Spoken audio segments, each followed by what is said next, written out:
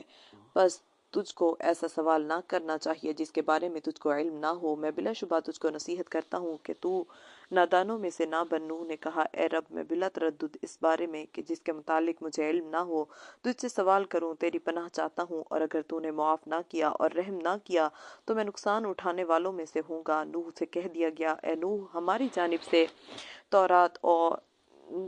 جانب سے تو اور تیرے ہمراہی ہماری سلامتی اور برکتوں کے ساتھ زمین پر اترو۔ ہود رکوع 4۔ ان آیات سے معلوم ہوتا ہے کہ حضرت نوح سے اللہ کا وعدہ تھا کہ وہ ان کے اہل کو نجات دے گا، اس لیے حضرت نوح نے اپنے بیٹے کنعان کے لیے دعا مانگی، جس پر رب العالمین کی جانب سے عتاب ہوا کہ تم کو جس شے کا علم نہ ہو اس کے متعلق اس طرز سے سوال کرنے کا حق نہیں ہے۔ اس پر حضرت نوح علیہ السلام نے اپنی غلطی کا اعتراف کیا اور خدا تعالی سے مغفرت و رحمت طلب کی، اور اس کی جانب سے بھی خواہش کے مطابق جواب ملا۔ تو اب غور طلب بات یہ ہے کہ حضرت نوح کا سوال کس وعدہ پر مبنی تھا، اور آیا وہ وعدہ پورا ہوا یا نہیں، اور حضرت نوح کو اس وعدہ کے سمجھنے میں کس قسم کی غلط فہمی ہوئی، اور اللہ تعالیٰ کی تنبیہ پر انہوں نے کس طرح اصل حقیقت کو سمجھ لیا۔ اس سوال کے جواب میں حسب ذیل آیت قابل توجہ ہے۔ حَتَّى إِذَا جَاءَ أَمْرُنَا وَفَارَتِ النُّورُ قُلْ نَحْمِلْ فِيهَا مِنْ كُلٍّ زَوْجَيْنِ اثْنَيْنِ وَأَهْلَكَ إِلَّا مَنْ سَبَقَ عَلَيْهِ الْقَوْلُ وَمَنْ آمَنَ وَمَا آمَنَ مَعَهُ إِلَّا قَلِيلٌ۔ تا آن کا جب ہمارا حکم عذاب آ پہنچا اور تنور سے پانی ابل پڑا تو ہم نے نوح سے کہا کہ ہر جاندار میں سے ایک ایک جوڑا کشتی میں اٹھا لو، اور اس کے علاوہ جس پر خدا کا فرمان ناطق ہو چکا ہے اپنے اہل کو بھی اور جو تجھ پر ایمان لائے ہیں ان کو بھی، اور وہ بہت تھوڑے ہیں۔ ہود رکوع نمبر 4۔